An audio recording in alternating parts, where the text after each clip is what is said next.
And a very fine good evening to you, YouTubers. This is a little recording of what it sounds like in my DIY vocal booth. I'm in a very confined but useful space. Essentially, it is consisting of two collapsible wardrobes that you can buy at, well, in Australia we call it Kmart.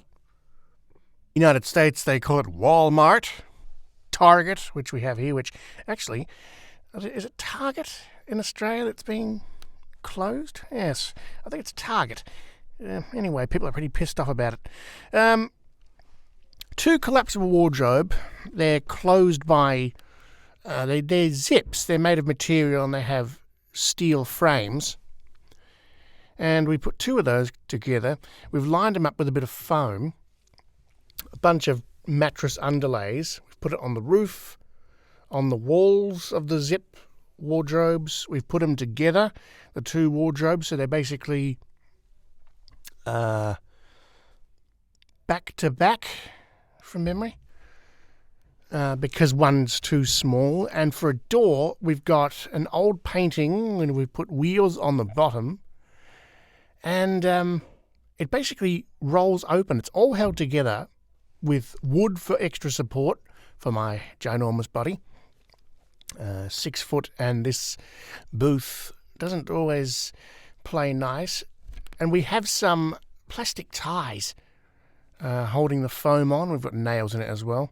And the door can open out, and you can't see it because there's no light in here at the moment. One, because I don't need it. I don't know if I'll get one in the actual booth, and there's no light in the actual media room that I'm using.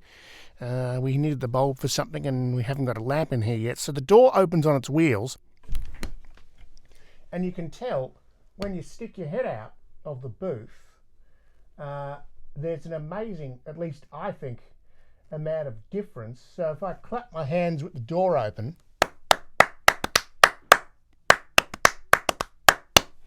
and then we shut it again. Where's that latch? And we just, bloody hell, pull it shut. I clap again. Now, it doesn't get rid of all the echo. This is a DIY job. This is not using Oralex foam or anything like that. But I tell you what, for what I need it for, it serves its purpose. It's got a nice sound. It's and the equipment I'm using in here, I'm going to put links to them in the description just in case you want to look at it. Now, I'm putting an Australian store, but I know you can get them internationally. I'm using a Rode NT1 with the AI interface, the Rode NT1 microphone. A beautiful little microphone. It's got a shock mount. So even though it makes a bit of a noise, it takes away some of the thing. I'm using the pop shield. I'll show you how bad it is without a pop shield. See, yeah, so you really need a pop shield on there. See? Very nasty plosives with that off. Slide the shield. Oh, hell. There we go. And you slide the shield into the sock mount, and I speak really close. This is when you want to do a really soft voiceover. You get right in close to that mic. Really intimate. It's like you're calling a golf tournament, and it's the 18th hole, and the crowd is waiting with bated breath. And they're sitting here, and if you want to go a bit louder, you can put yourself away, do a bit of a shout. It's not going to distort this baby. I actually lean my head on the door, hold it shut, because it doesn't let shut. And if I need to do something, away from the mic or a bit of yelling, I don't need to obviously lean right into the mic. That'd be bad. It does get a bit hot in here. It gets a bit stuffy in the booth after a while. So sometimes when I'm not recording, if I'm editing, I'll step out of the booth or just open the door for a minute. You can even fan yourself a little bit with the door. And then we pull it shut again for the next glorious voiceover. This sample's gone on forever, and it really has no point, but I've been meaning to, now if I go side on to the microphone too, I'm speaking but I'm not actually facing the microphone. It's got a bit of a sort of a weirdy flangy sound, at least on my monitoring, and I'm using the AKG Closed-back 52s. I'm going to put a link to them in the description as well, because I know a few people have asked me for that. And so this booth, my mother's decided to call it Gunt Studios. It's a G, Gunt, G with a G, not the C.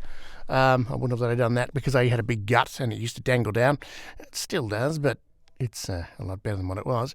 Now, obviously, it's a DIY booth, so occasionally sounds do make it in, but very rarely. And considering that I'm talking here, leaning a bit closer to the microphone again, considering I'm talking, I really don't give a flying fuck what people think of this ramshackle booth. It's a beauty. My mother built it for me. So I've told her that the first job I get with this booth, I'm going to buy her a really expensive present after all the work she's done. Because I tell you what, she bloody deserves it, let me tell you. Now, I'm going to stop yammering on now. And I really hope you like the video and it gets you interested. And even if you don't, well, I'm sorry about that. But this is my sample. So now I exit this booth, throw open the door, edit this file and clean it up and get rid of all the breaths and shit, well, most of them, and upload him.